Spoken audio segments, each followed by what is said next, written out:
In a time when government budgets for education, healthcare, and public services are being slashed to the bone, President Donald Trump's private club, Mar-a-Lago, is set to receive a staggering $1.82 million in taxpayer-funded security enhancements. Welcome to In the Know News, where we cut through the noise to bring you stories that matter. Stories like this, where political power, personal luxury, and public dollars collide. The spending is part of a growing trend under the Department of Government Efficiency, or DOGE, a controversial agency led by tech billionaire and self-proclaimed first buddy Elon Musk. While entire federal agencies are being gutted and lifelines like pediatric cancer research and emergency food assistance are zeroed out, lavish sums are quietly flowing to secure Trump's members-only Palm Beach estate, which also serves as his personal residence. Federal procurement records reviewed by The Independent reveal that the U.S. Secret Service authorized the $1.82 million expenditure on March 10th. The funds are designated for the installation of equipment, alarm, signal, and security detection systems.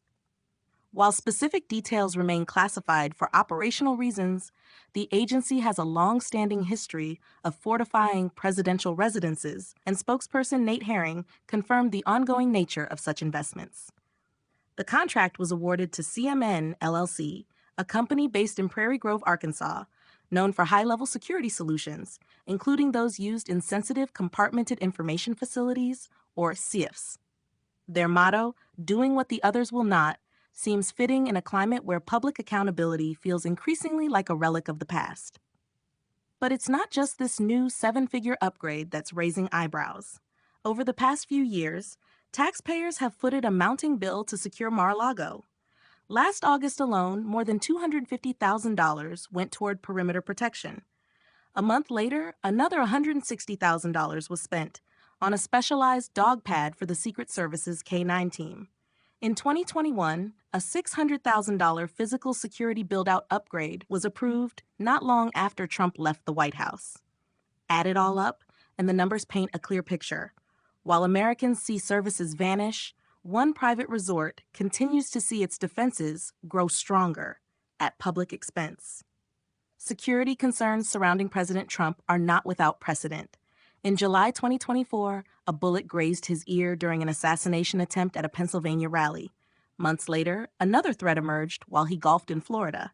These incidents underscore the real dangers he faces, but they also spark questions about priorities, especially when juxtaposed with mass layoffs of cybersecurity experts, the dismissal of CDC disease detectives, and the firing of tens of thousands of IRS employees by DOGE. In the name of efficiency, critical agencies are being hollowed out, while Mar-a-Lago becomes one of the most fortified private residences in America. Then there's the issue of costs incurred by the Secret Service during Trump's travels. Despite Eric Trump's insistence that agents stayed at Trump properties for free, congressional investigations revealed otherwise.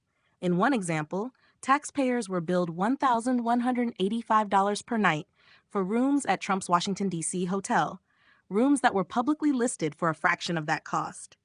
Meanwhile, Trump continues to spend almost every weekend at Mar-a-Lago, with each trip costing an estimated $3.4 million in security, travel, and staffing. This past weekend was no exception. As global markets reeled from Trump's sweeping import tariffs, estimated to have wiped nearly $5 trillion off the S&P 500, the president returned to Mar-a-Lago. There, he hosted a Saudi-backed golf tournament and a $1 million a head fundraiser, all within the opulent surroundings now due for yet another taxpayer-funded facelift. As DOGE carves away at the institutions meant to safeguard the nation's most vulnerable, it continues to channel millions into protecting one man's private empire. The question for the American public isn't just about safety. It's about values, priorities, and who ultimately pays the price. From all of us at In the Know News, thanks for tuning in. Stay informed, stay critical, and most of all, stay in the know.